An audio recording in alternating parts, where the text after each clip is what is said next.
যখন চারদিকে বিজয়ের উল্লাস, তখন কিছু লোক এর সুযোগ নিয়ে গণভবন থেকে টাকা লুট করে পালানোর চেষ্টা করে, কিন্তু তাকে ধরতে সক্ষম হয় ছাত্ররা এবং এই টাকা তারা দলবদ্ধ হয়ে সেনাবাহিনীদের হাতে তুলে দেয়।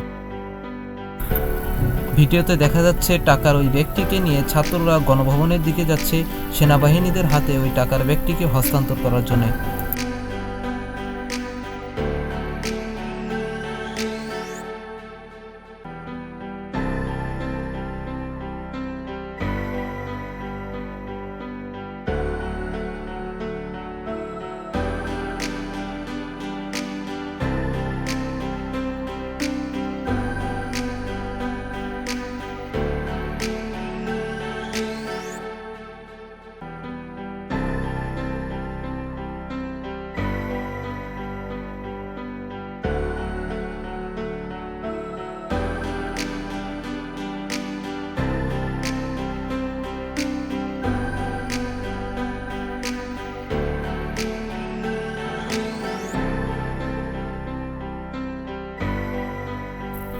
প্রায় 50 লাখ টাকার উপরে পাওয়া গেছে এবং পুরোটাই সেনাবাহিনীদের কাছে হস্তান্তর করেছে শিক্ষার্থীরা, এবং শিক্ষার্থীরা জানিয়েছে এটা দেশের সম্পদ রক্ষা করা আমাদের দায়িত্ব এবং আমরা দেশের সম্পদ রক্ষা করব।